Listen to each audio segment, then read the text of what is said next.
Bonjour ou bonsoir à tous, vous qui regardez les vidéos, que ce soit le jour ou la nuit. Ici DVD Pro Catch et je poursuis avec encore les DVD sur la WWE, notamment une des structures qui n'existe plus depuis des décennies, mais auquel je décide d'en parler, bien sûr.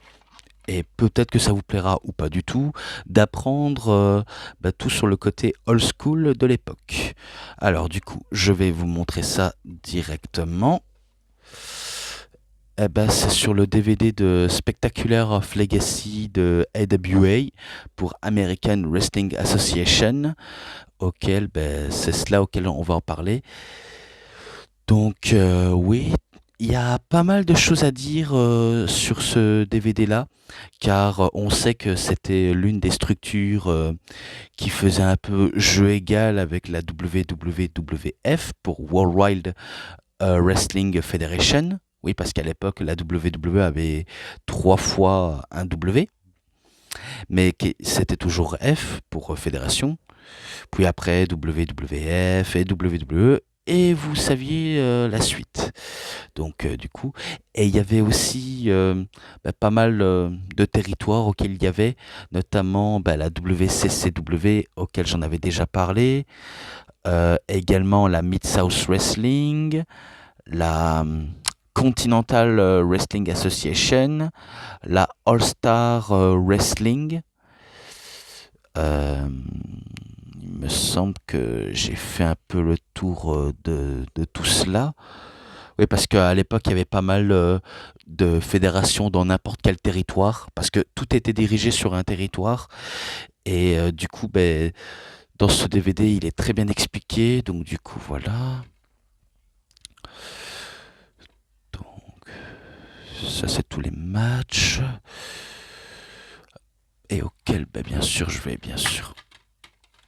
Donc, bien sûr, il y a 2 DVD à l'intérieur, comme vous pouvez le constater. En même temps, c'est normal, il est marqué 2 DVD. Donc, la notice. Alors, tout ce que je sais. Hop. Là, on passe directement aux origines de la NWA jusqu'à la AWA également. The Rise of the NWA qui contrôlait tous les territoires. Verne Gagne, background, donc le background de Verne Gagne, le promoteur de la AWA de l'époque. Après, The Owner, The Wrestler, The Territory, donc là ça parle de territoire. The Zénith, enfin pas bien sûr le Zénith de Paris, mais vu comment ils en parlent un peu ça différemment, Verne Gagne, The Trainer, donc l'entraîneur Verne Gagne, les superstars, et du coup là on passe directement aux introductions de la plupart des catcheurs auxquels on nous présente. Donc bien sûr il y avait la plupart des superstars, il y avait tout simplement Hulk Hogan, Ric Flair, Sergent Slaughter, Jerry the King Lawler. Euh, il me semble que c'est Bobby Heenan, même si c'est un manager. Mister Perfect Kurt Hennig. Les Rockers, bien sûr. Donc Shawn Michaels et Marty Jannetty. L'annonceur ou l'intervieweur Minji Nokerland. Il y avait également si je ne dis pas n'importe quoi, il y avait également les Hack Flyers, donc équipe composée de Greg Gagné, le fils de Vern Gagné, et Jumping Jim Brenzel, donc l'équipe à eux complète, Nick Bobwinkle, Ray Stevens, euh, The Baron von Reschke, il me semble que c'est comme ça, Reschke. Il me semble que c'est comme ça. Pat Patterson, Billy Robinson, Frankie Hills, The Mad Dog Vachon. Donc oui, même Mad Dog Vachon était présent dans ce DVD-là. Jesse de Body Ventura, Adrian Adonis. Et je pourrais encore en dire là-dessus, hein, parmi les personnes auxquelles je pourrais en citer. Comme... faut pas que je dise n'importe quoi, mais il y avait... Monsieur Sato, Monsieur Aitori, même parfois les Von Erich étaient un peu présents dans cette fédération-là. Comme quoi, bah, il y a des trucs qu'on savait pas forcément au début. Les Road Warriors, les Legend of Doom, donc oui, même cela était présent. Paul Ellering, The Crusher également, The Crusher. Euh, avec Larry Diax Hennig, donc le père de Kurt Hennig, qui était également une star de cette promotion. Le Playboy Buddy Rose et Pretty Boy Doug Summers étaient également les stars de cette fédération-là, malgré avec un physique qui n'est pas forcément qui n'est pas forcément gracieux pour l'époque. Mais je pourrais en dire un peu plus, hein, parce qu'il y en a qui ont fait les belles heures de cette promotion. Et, euh, et du coup, bah, il y en a qui peuvent se compter du doigt d'une main. Donc, je poursuis encore avec ça. Donc, il y a Superstar Defection, Competition, Super Clash, Stan Hansen également qui était aussi dans cette promotion, Championship Wrestling, Super Clash 3, Struggling to Stay Alive, Team Challenge Series, Trouble White State, euh, The Downfall, Verne Gagné WWE of Hall of Fame. Et là, je pense que ça parle aussi ben, la fois bah, où la AWA s'est fait, on va dire, mettre en vente, parce que vu comment l'influence de la WWE grandit petit à petit, et qu'ils ont dû à peu près raser la plupart des territoires, enfin, McMahon a dû raser tous les territoires pour acheter ben, tous ses voisins de tout l'État des États-Unis, ben, c'est sûr que tu en as qui disparaissent d'un coup quand McMahon a tous les droits. Et forcément, ça s'est ressenti. Si je ne me trompe pas, bien sûr, parce que parfois il m'arrive de me tromper, si ce n'est que ben, on sait toute l'histoire à propos de McMahon et de la question avec ses rivaux dans le marché du catch, et que c'est sûr que c'est lui qui a dû tout rafler pour faire gonfler son empire, et du coup, ben, c'est sûr qu'il a très très bien gonflé son empire grâce à cela, en devenant un des promoteurs les plus véreux, les plus compétitifs dans l'histoire du catch, on va pas se le mentir, jusqu'à ce que ça reste entre WWE et NWA, jusqu'à ce que NWA devient également WCW, et qu'il y a d'autres fédérations émergentes auxquelles il y en a pas mal sur Terre, surtout aux States, telles que la ECW, la Smoky Mountain Wrestling, et, et d'autres. Et d'autres, hein, parce qu'il y en a tellement beaucoup que je pourrais pas trop en citer, et qu'on sait par la suite que qu'il y aura pas mal de choses qui vont beaucoup changer, surtout quand McMahon va mettre un terme à la concurrence. Donc effectivement. Et c'est tout ce que je peux en dire là-dessus, hein. Pas besoin d'en dire un peu plus, si ce n'est que j'essaye de jouer courtois, mais même en étant courtois, c'est pas forcément évident, et que ça marque entre autres la fin de ce documentaire sur la plupart des catcheurs qu'on voyait tous présents, car il y en a pas mal qui étaient présents que je pourrais en dire, mais que je préfère m'arrêter ici, forcément. Si ce n'est que je passe aux extraits. Alors, Champion Jim Brenzel, Ruby's to the Road, Michael Hayes Gating the Call. Ah oui, même Michael Hayes aussi était dans cette promotion. Même avec son clan des. Oui, il me semble qu'il était également présent avec son clan. De toute façon, le clan de Michael Hayes faisait quasiment le tour de toute l'Amérique. Et, euh, et du coup, bah, ça venait quasiment un festival de catch en tout genre, avec les fans américains qui se déplaçaient pour n'importe quelle promotion, quitte à avoir du divertissement, forcément. Euh, les Freebirds leave AWA. Donc là, ça parle du départ des Freebirds pour aller dans d'autres dans toute structure, notamment peut-être à la WWE. Ensuite, Nick Bockwinkel, The Crusher. Donc là, ça parle de The Crusher, puis ça parle de The Ric Flair, auquel il était fan du Nature Boy, ou alors c'est plutôt Ric Flair qui était fan de Nick Bockwinkel. Je crois peut-être. Ensuite, The Bobby Heenan Joke, donc les blagues de Bobby Heenan.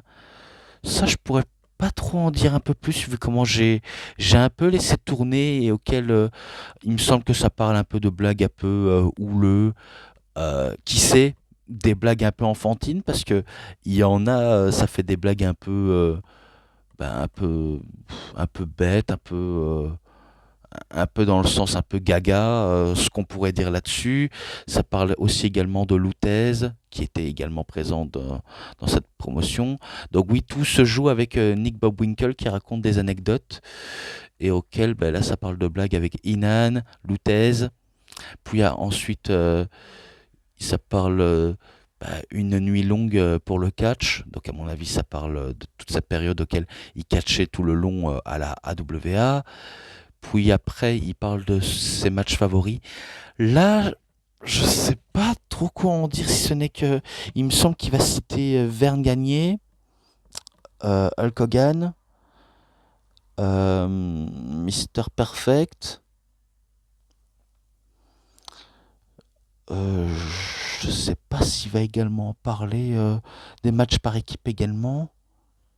Mais ce que je sais, c'est qu'il va raconter un peu ses matchs favoris et auquel il va en raconter pas mal d'anecdotes là-dessus, sur avec qui il a préféré collaborer sur le ring, et que il va tout simplement dire ce qui était bon, ce qui était mauvais.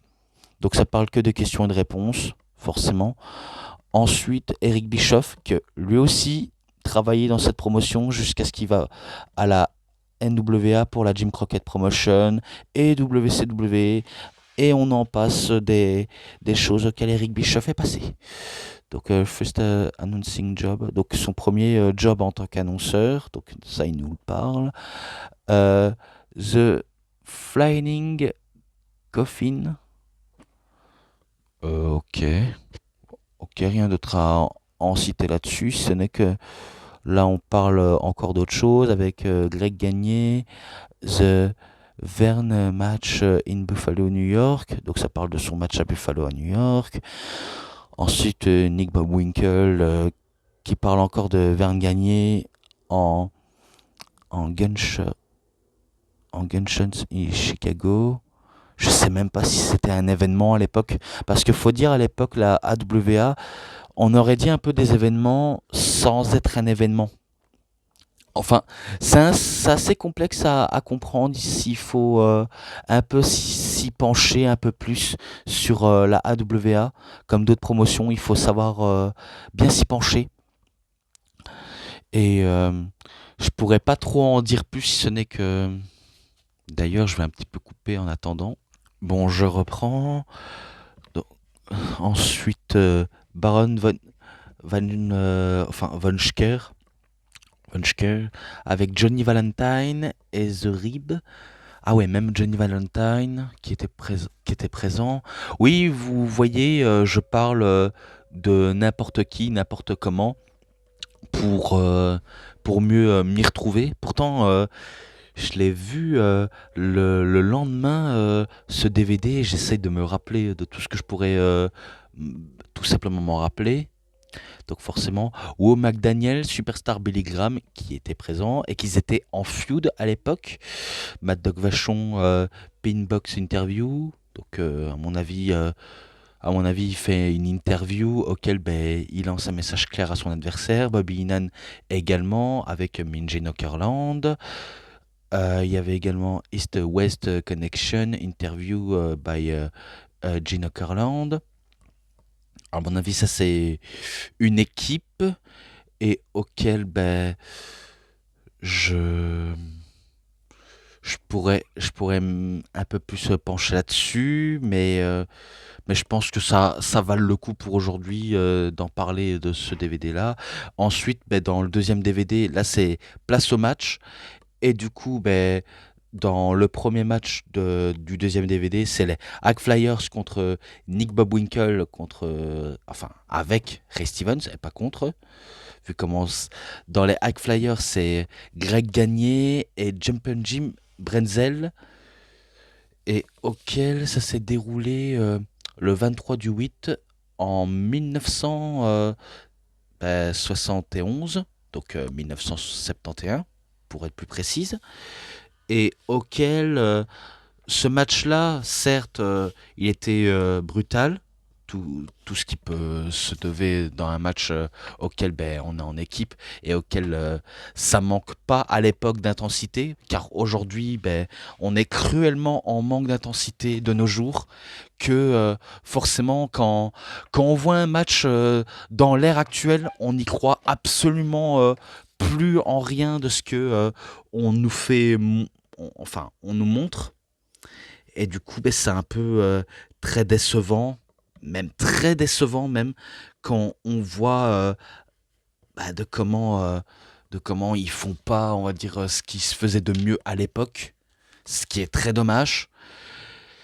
Et du coup, entre autres, ils essayent de nous amener une haine réelle entre les High Flyers et Nick Bumwinkle et Ray Stevens, que ça va partir, match arrêté à cause d'une bagarre générale. Donc oui, il y avait une sacrée bagarre générale et auquel ça s'est arrêté ici, enfin ici et pas ici, ça veut rien dire du tout. Et du coup pour ce match-là, je lui mets un 3,20 sans dire grand-chose. Puis ensuite Vern Gagné contre Baron von Reschke. Et c'était pour le titre mondial de la AWA, qui s'était déroulé également le 13 du 7 1974, donc 74 si vous préférez. Et auquel, alors c'est vrai que les qualités d'image, certes, c'est pas forcément toujours au top.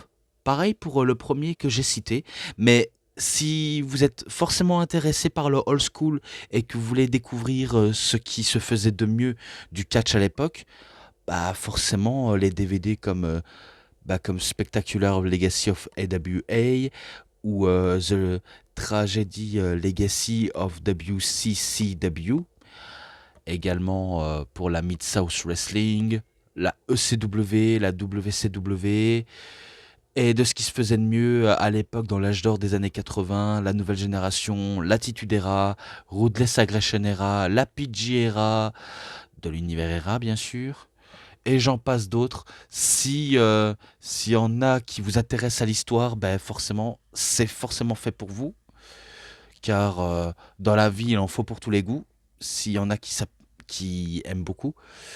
Donc, ce que je pourrais dire à propos de cela, c'est que forcément, le match était forcément intense, et que malgré tout, ce sera Vern Gagné qui va battre Baron von Schker pour devenir nouveau champion de la AWA. Et du coup, voilà, nouveau champion, Vern Gagné. Ce match-là, 3,10, pas besoin de trop en citer là-dessus. Puis, match par équipe avec Pat Patterson et Ray Stevens contre Billy Robinson et Frankie Hill.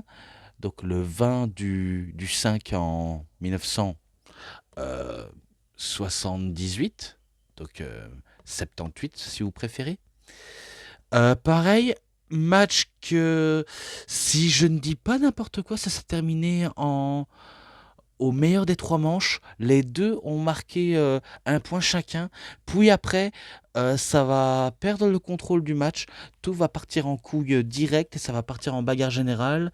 Et ce qu'on pourrait dire, c'est que ce sera Billy Robinson et Frankie Hill qui vont remporter le match par disqualification, parce que Patterson et Stevens ont décidé de se faire disqualifier. Et du coup, voilà comment ce match part en bordel et que ça se termine là-dessus.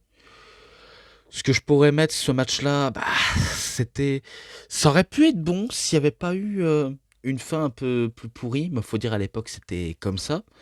Donc du coup je le mets un 3. Ne cherche pas à comprendre, je le mets ça et puis c'est tout. Puis je retourne. Donc là, cette fois-ci, c'est pour les titres du monde par équipe de la AWA.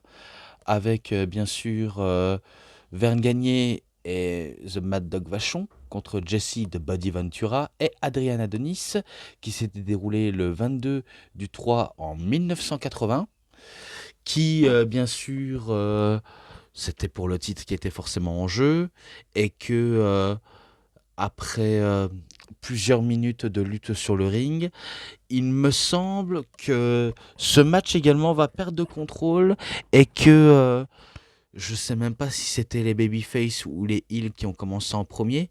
Faut dire, le match était un peu trop rapide à mon goût pour que je vois vraiment bien les actions de ce qui s'est vraiment bien passé.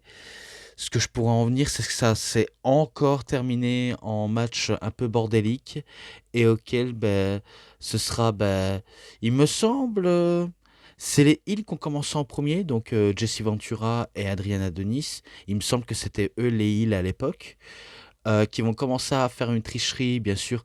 Vern Gagné et Mad Dog Vachon étaient très en pétard, qu'ils utilisent la facilité de manière un peu malhonnête, qui vont commencer tout simplement à partir en couille dans le match, et que ça va causer une victoire par Jesse Ventura et Adriana Denis, qui vont remporter le match et conserver les ceintures, si je dis pas de bêtises, et auquel ce match-là, 3,20.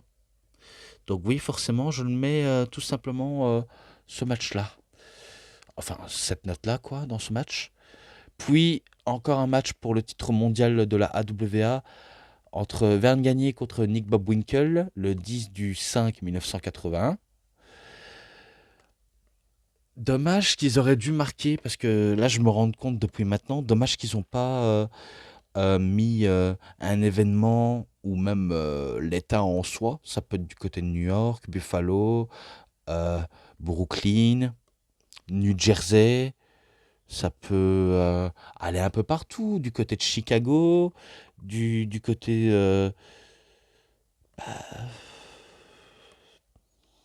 du côté du Connecticut, du côté de Portland, du côté du Géorgie. J'en passe des endroits auxquels ils ont pu passer dans les territoires de l'un à l'autre.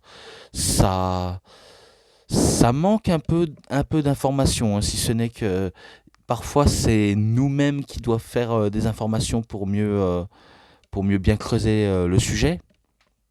Mais ce qui est sûr, c'est que les deux s'affrontent, et ce qu'on pourrait dire, c'est que les deux sont de véritables rivaux, même si ce sont des vieux de la vieille. De toute façon, ce que je dis maintenant, et vous avez pu le constater vu comment c'est un DVD old school, on sait que c'est un match des vieux de la vieille qui nous retrace la gloire des années 70 jusqu'à 80, donc 70 à 80.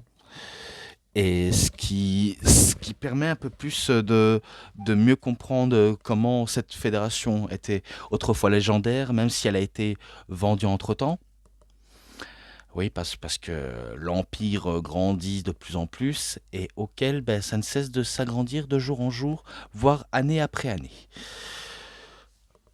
Le match, j'ai pas trop besoin d'en dire un peu plus, si ce n'est que le match était super entre Bob Winkle et Gagné. Est-ce que ce qui va bien s'en suivre, ce sera victoire du promoteur? Oui, victoire de Vern Gagné qui va battre Nick Bobwinkle en devenant champion AWA, ou en conservant le titre. Peu importe lequel, je pourrais pas trop en dire un peu plus, ce n'est que je sais ce que je pourrais en dire, et j'ai pas trop envie de trop me prendre la tête. Si ce n'est que ce match-là, c'est un 3,5. Et ensuite, je passe encore à un autre match. Ouais, un autre match. C'est cette fois-ci encore Jesse Ventura et Adrian Adonis contre The Hack Flyers. Ok, il n'y a pas d'enjeu. Ça s'est déroulé le 30 du 8 1981. Et encore une lutte acharnée en équipe. Forcément, les Hack Flyers, presque sûrs d'essayer de battre Ventura et Adonis pour montrer à quel point ils en ont quelque chose à prouver. Et pardonnez-moi, quitte à, quitte à donner de meilleurs d'eux-mêmes, c'est sûr qu'ils veulent à tout prix montrer à quel point ça peut être eux les vainqueurs pour potentielle chance pour les titres de la AWA, d'être les challengers numéro un plus précisément. Mais en fin de compte, ce sera Jesse Ventura et forcément Adrian Adonis qui remporte le match en battant les High Flyers. Quoi demander de plus? Là, je passe encore à un autre match, et cette fois-ci, c'est pour le titre mondial de la AWA, entre Hulk Hogan contre Nick Bobwinkle, le 18 du 4 1982.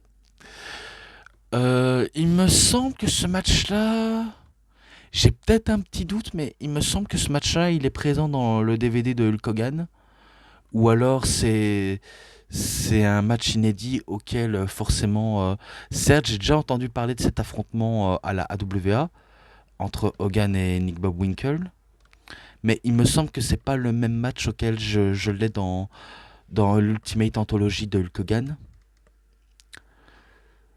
Il me semble, hein, j'en suis pas presque sûr, mais tout ce que je sais, match, pas trop grand chose à en dire, si ce n'est que Hogan, ça se voyait que il se rapprochait de la popularité auquel ben, on attend de lui. Donc il faut bien tailler le diamant jusqu'à ce qu'il soit bien brillant, quoi. Tant qu'il est encore frais, tant qu'il a encore quelque chose sous le capot. Et ce qui est sûr, c'est que dans le match, ben, c'est quasiment lui qui va battre Nick Bobwinkle et devenir le nouveau champion mondial de la AWA. Et auquel, ben, certes, c'est lui le nouveau champion. Et de ce match-là, c'est un 3,40. D'ailleurs, le match par équipe auquel j'ai cité précédemment, c'est un 3,5 également, auquel j'ai oublié de citer. Ensuite, ben, Jesse Ventura contre Baron von Raschke, donc le 16 du 3 1983. Ce que je pourrais en dire, ben, pas forcément grand-chose, si ce n'est que lutte acharnée entre les deux hommes, et que malgré tout, ça va être victoire de ni l'un ni l'autre. Oui, vous avez bien entendu, ni l'un ni l'autre. Vous vous attendez une victoire de Jesse Ventura ou de Baron von Raschke? Non, forcément, ça s'est terminé en double disqualification, vu comment les deux ont décidé d'en venir aux mains, et d'une manière un peu plus sévère cette fois-ci. Alors qu'on était très bien parti, hein, on était très bien parti, mais ça se termine en double disqualification. Donc on pourrait dire il n'y a pas de gagnant, que des perdants. Et que c'était un peu décevant malgré tout, mais ça racontait quelque chose pour une prochaine rivalité auquel ben, on ne trouvera pas dans ce DVD forcément. Il faut savoir un peu suivre si on s'y penche un peu plus. Donc voilà, ce match-là c'est un 3,10. Maintenant, ben, je passe encore un match de Hogan auquel ça va se conclure dans un match handicap entre Hulk Hogan contre Mr. Sato et Mr. Hattori. Donc le 28 du 8 1983. C'était encore à l'époque auquel Hogan il squashait pas mal de jobbers, auquel il les battait l'un après l'autre, à chaque match pour accroître sa popularité ou à se faire encore mépriser par la plupart des fans. Et pourtant, il y en a qui appréciaient beaucoup Hulk Hogan. Je sais pas pour vous, mais il y en a qui l'appréciaient beaucoup. Et pourtant, dans ce match-là, ce sera totalement différent car les deux Japonais vont commencer à faire preuve de résistance sur Hulk Hogan et qui vont commencer à tabasser Hogan également jusqu'à le faire saigner. Donc du coup, ben, c'est victoire de Hulk Hogan par disqualification parce que les deux Japonais sont venus à agresser physiquement le catcheur. Pourtant, forcément, même ensanglanté, ça l'arrête pas pour autant, qu'il va commencer à les démolir l'un après l'autre. Même s'il va se faire aider, je sais pas par qui il va se faire aider, mais il me semble que c'est, je pense pas par Billy Graham, je pense pas par Jesse Ventura.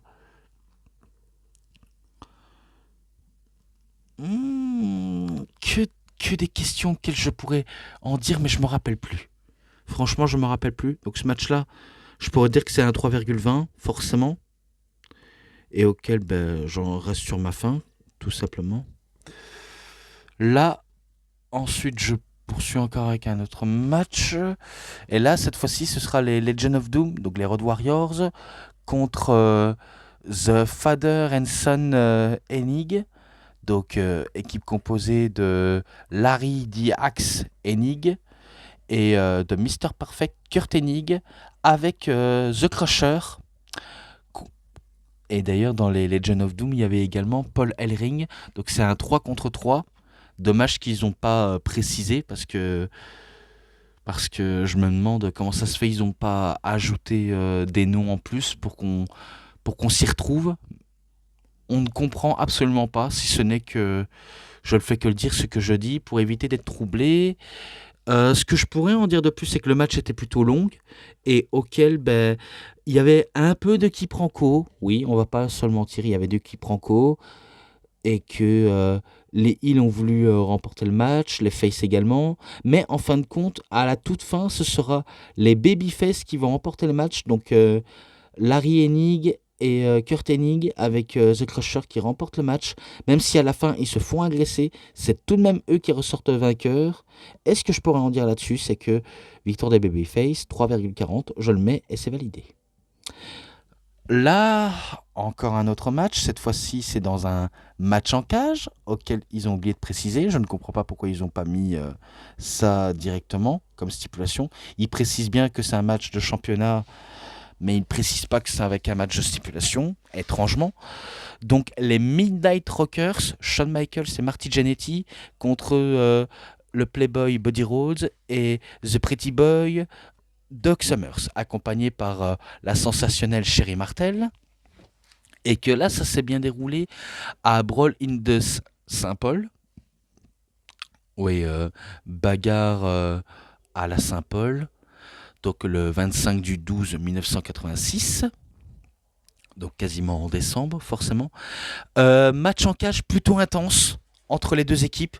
Pourtant, comme je l'ai dit, Buddy Rhodes et Doc Summers, c'est pas des catcheurs au physique de manière esthétiquement parlant parfait. Disons que on dirait que c'est deux gars qui ont un physique d'alcoolique, on va pas se le mentir. Et je me demande pourquoi Playboy et Pretty Boy, hein, parce que ça se voit que les gars entre deux ou trois verres de vin rouge ou de 4, 5, 6 bacs de bière enchaînés à la minute, ça se voit que les gars, ils ont un peu craqué pour avoir un nom un peu plus stylé qui pourrait parler à la gente féminine, sauf que forcément ça ne parle pas du tout quand on les regarde que ça plaît à la gente féminine. Donc ouais, il y a de quoi se poser des questions, de dire que les gars ils étaient un peu à la ramasse, hein. En même temps, l'alcool te fait perdre un peu les neurones, hein, si vous voulez mon avis. Donc oui, certes, un match très intense. L'un des deux équipes va saigner. Je me rappelle que Shawn Michaels va saigner. Et également, je crois, c'est Doug ou Buddy qui va saigner également. Et en fin de compte, certes, en plein match, j'ai remarqué que Sherry Martel va commencer à être encore plus hystérique à l'extérieur, car elle veut que ses deux poulains remportent la victoire, donc Doug Summers et Buddy Rhodes, mais auquel chaque fois les Rockers font preuve de résistance, font preuve de rudesse, et du coup ça la met dans un état de colère intense, incontrôlée, et auquel ça se ressent dans le match. Même si c'est pour amuser la galerie, hein, c'est pour amuser la galerie, mais on aurait dit que c'est à peu près cette image-là auquel je me fais à l'idée. Et auquel ça va terminer par victoire des Rockers qui ressortent grandis de ce match en battant Pretty Boy et Playboy. Donc ce match-là, c'est un 3,50, auquel il était plutôt très bon. Là, je peux le reconnaître, il était très bon. Ensuite, plus que deux matchs après, c'est terminé. Mister Perfect Kurt Hennig contre Nick Bobwinkle pour le titre du monde de la AWA à Super Clash 2 qui s'est déroulé le 2 du 5 1987. Et ce qui est sûr, que ce match aussi, très bon match entre les deux hommes. D'ailleurs, il me semble, je peux peut-être me tromper, mais je crois qu'il est présent dans le DVD de Perfect. Ou alors c'est un autre. Faut peut-être que je me renseigne parce que entre-temps j'ai un peu oublié. Oui, ne m'en voulez pas. À chaque fois, j'oublie constamment les matchs que j'ai cités et que je sais pas comment vous le dire, hein. Faut dire maintenant, j'ai tendance à un peu à oublier. En même temps, les chocs que je reçois sous la tête et dans le ring et même dans la vie de quotidien, ça n'arrange pas du tout. Donc pour ça, c'est vrai que je manque cruellement de concentration, de, de renseignements par moment. Mais ce que je pourrais en dire, c'est que le match était plutôt bon. Si ce n'est que j'ai remarqué que Kurt Hennig était un peu trop précipitateur. Enfin, il se précipite énormément. Et ce que je peux dire, c'est que à force de trop précipiter, ben, parfois quand on est un jeune catcheur, on peut commettre des petites erreurs. Et du coup, ben, ça peut même se ressentir en plein match. Ça peut se ressentir, je le dis, ça peut se ressentir que parfois on peut perdre un match de manière un peu lamentable. Mais ce qui n'arrivera pas du tout. Ce qui n'arrive absolument pas. Car ce sera en fin de compte Kurt Hennig qui va réussir à battre Nick Bockwinkel en devenant le nouveau champion de la AWA. Et du coup, ce match-là, c'est un 3,70, donc 70, et auquel c'est validé. Donc c'était un très bon match, ça je peux le reconnaître. Et enfin, le dernier, on pourrait qualifier ça de main event pour ce DVD de AWA.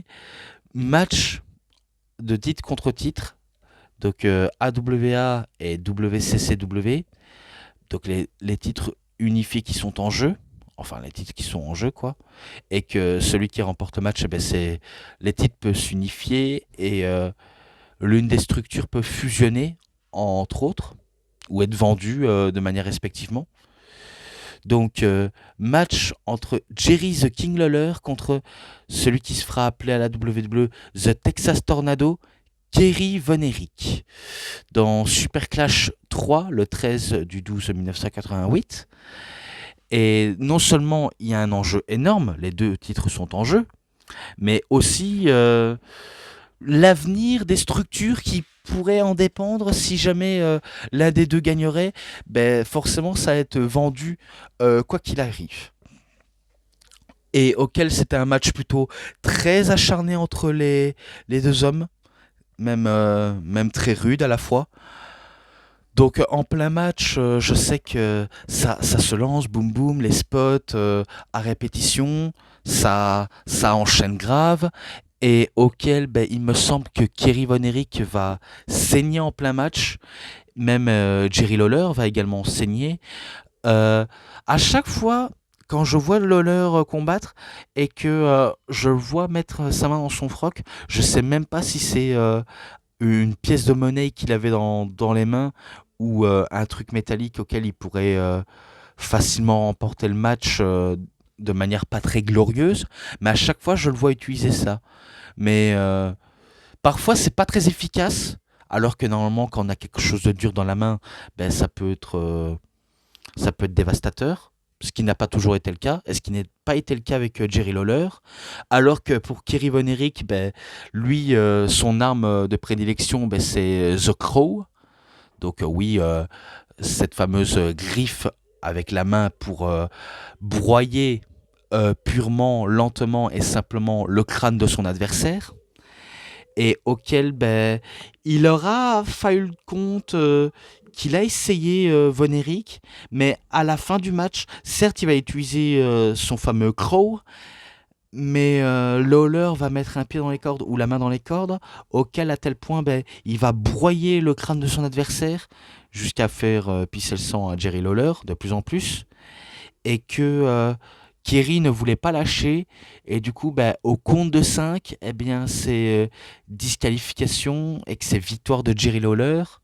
Donc en fin de compte c'est Lawler qui ressort grandi de ce match-là par controverse, mais que, euh, mais que forcément je pense que il n'y aura pas de titre unifié à ce moment-là, si ce n'est que ça s'est conclu par victoire de Lawler par disqualification, et auquel ça s'arrête ici, par décision, hein. Forcément, c'est par décision des juges. Et voilà comment je pourrais m'arrêter là. Si ce n'est que le match était très bon, mais fin du match un peu discutable. Très discutable même. Donc pour ça, ce match-là, c'est un 3,80 et auquel je m'arrête ici, tout simplement. Donc voilà, c'est tout ce que je pourrais en dire sur American Wrestling Association, qui aura été satisfaisant pour moi d'en parler, et auquel je pense que ça vous aura énormément bien plu. Donc, bien sûr, il faut s'intéresser au old school, hein. Si on n'est pas intéressé, c'est un peu dommage, mais bon. Donc, de toute façon, je vais un peu conclure. Euh, le documentaire, les bonus, les matchs, les interviews et l'ensemble, et parce qu'il y a eu pas mal des interviews, je le mets 3,70 et auquel ça s'arrête ici. Et bien sûr, je ne m'arrête pas d'ici pour autant, hein, vu comment il y a d'autres DVD auxquels je vais m'attaquer et auquel ça pourra arriver très prochainement. Donc voilà, c'est tout pour cette vidéo de review.